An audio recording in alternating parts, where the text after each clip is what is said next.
കൊല്ലം കരുനാഗപ്പള്ളിയിൽ വീടിനോട് ചേർന്ന് പ്രവർത്തിച്ചിരുന്ന അനധികൃത പടക്ക നിർമ്മാണശാല പോലീസ് കണ്ടെത്തി.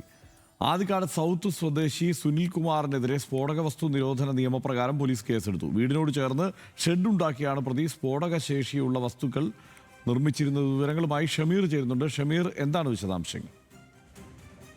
ഹർഷൻ, നാളുകളായി ജനവാസ മേഖലയിലാണ് ഇത്തരത്തിൽ ഈ സുനിൽകുമാർ സ്ഫോടക വസ്തുക്കൾ കൊണ്ടുവരികയും അവിടെ സ്ഫോടക വസ്തുക്കളുടെ നിർമ്മാണ പ്രവർത്തനങ്ങൾ നടത്തുകയും ചെയ്തത്.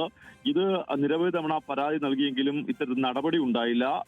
പിന്നീട് നാട്ടുകാരുടെ നേതൃത്വത്തിൽ വലിയ മാസ് പെറ്റീഷൻ തയ്യാറാക്കി പരാതി നൽകിയതിന്റെ അടിസ്ഥാനത്തിലാണ് ഇത്തരത്തിലൊരു റെയ്ഡ് അയാളുടെ വീട്ടിൽ നടത്തുകയും മാരക സ്ഫോടക ശേഷിയുള്ള വസ്തുക്കൾ പിടിച്ചെടുക്കുകയും ചെയ്തത്. എന്തായാലും ഈ സംഭവത്തിൽ ഈ ആദിനാട് ഈ പരിശോധന നടക്കുന്ന സമയത്ത് ഇതിന്റെ ഉടമ ആദിനാട് സ്വദേശി സുനിൽകുമാർ അവിടെ ഉണ്ടായിരുന്നു. ഇയാൾക്കെതിരെ കേസെടുത്തിട്ടുണ്ട്. ഇയാളെ ഇപ്പോൾ കരുനാഗപ്പള്ളി പോലീസ് സ്റ്റേഷനിലേക്ക് എത്തിച്ചിട്ടുണ്ട്. ഹർഷൻ, ഷമീറാണ് വിവരങ്ങൾ നൽകിയത്.